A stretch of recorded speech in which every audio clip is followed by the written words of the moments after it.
Students, English grammar by Awadhesh sir. आज हम present continuous tense के बारे में आपको स्ट्रक्चर लिखेंगे। कुछ सेंटेंसेज मैंने नोट किए हैं, इसके बारे में हम आपको बताएंगे।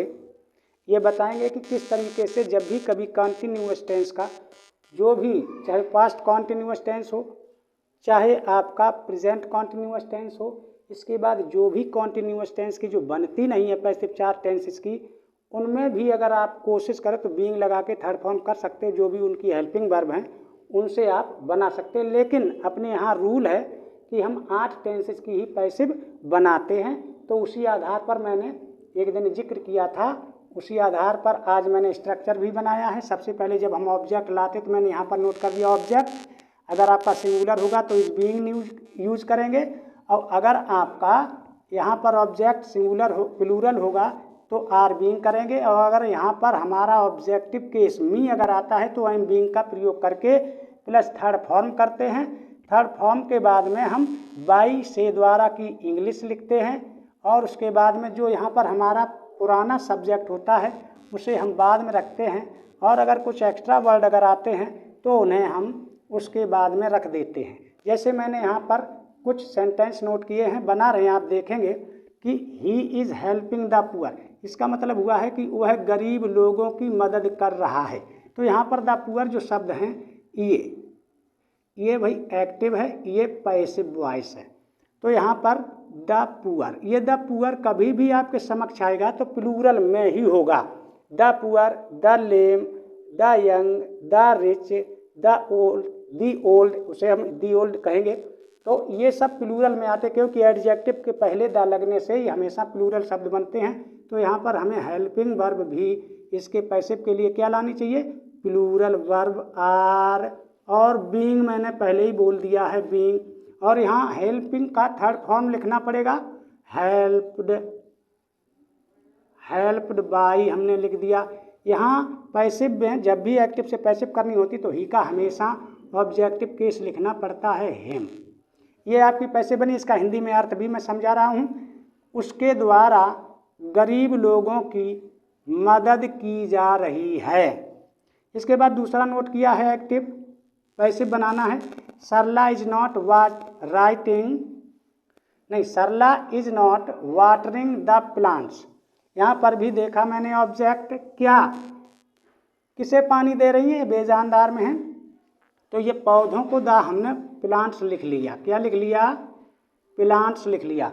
और प्लांट्स के बाद में हमने देखा कि ये भी प्लूरल में आता। द पुअर जब प्लूरल था, द रिच भी प्लूरल होता है, द ओल्ड भी प्लूरल होता है, द लेम भी प्लूरल, द यंग भी प्लूरल होता है। यहाँ तो सिंगुलर प्लूरल दिखाई पड़ रहे हैं। तो आर, नॉट, ये बीइंग और वर्ब के बीच में ही हमेशा नॉट का प्रयोग करें आप। वाटर्ड, वाटर्ड, यहाँ पर वाटर्ड के बाद में फिर मैंने यहाँ पर बाई, ये हमने प्रीपोजिशन लिखा, क्या लिखा है, सरला।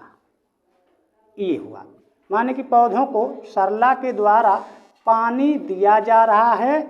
ये पौधे सरला के द्वारा सींचे जा रहे हैं। इरिगेटेड भी कर सकते थे हम, लेकिन नहीं। तीसरा सेंटेंसेज एक्टिव का मैंने दिया है, are you solving your questions, ये भी प्लूरल में मैंने दिया है। तो यहाँ पर करेंगे, यहाँ पर सबसे पहले मैं, जैसे यहाँ पर एक्टिव में दिया आर, तो यहाँ पैसे में भी मुझे आर करनी पड़ेगी। Are your, are your questions. और यहाँ पर बीइंग करना पड़ेगा, निगेटिव है नहीं तो कोई दिक्कत नहीं है। बीइंग, सॉल्विंग का third form solved by you, interrogation mark. ये हुआ क्या, आपके प्रश्न आपके द्वारा हल किए जा रहे हैं। ये आप याद रखेंगे, इसकी हिंदी में मैं बता रहा हूँ, ये बहुत इंपॉर्टेंट होती है। Who is beating you with stick, तो करेंगे यहाँ पर हु को याद रखें, या तो हम इस तरीके से बना दें, दोनों तरीका बता देंगे। यहाँ पर एक ही सब्जेक्ट है, किसे पीट रहे हो आप, तो यहाँ कौन पीटा जा रहा है आपके द्वारा, तो ये लिखा है whom are you being beaten by with stick, या अथवा करके अगर हम इसे यहाँ ना लगाएं तो यहाँ पर हम कर सकते हैं बाई और whom से भी बना सकते हैं। तो यहाँ पर बाई नहीं लगेगी, नहीं तो इस तरीके से बनाएंगे तो यहाँ लगेगी। इसका मतलब है कि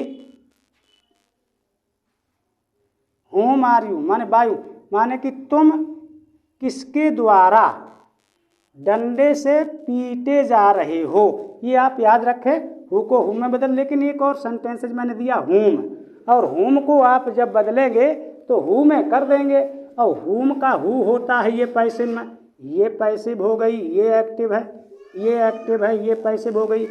हुम को हु में बदलें क्योंकि यहाँ पर कोई ऑब्जेक्टिव नहीं दिया, लेकिन भाव निकल रहा है कि हुम आर यू टीचिंग। ना तुम अब किसे पढ़ा रहे हो, who is being, who is being taught by you now.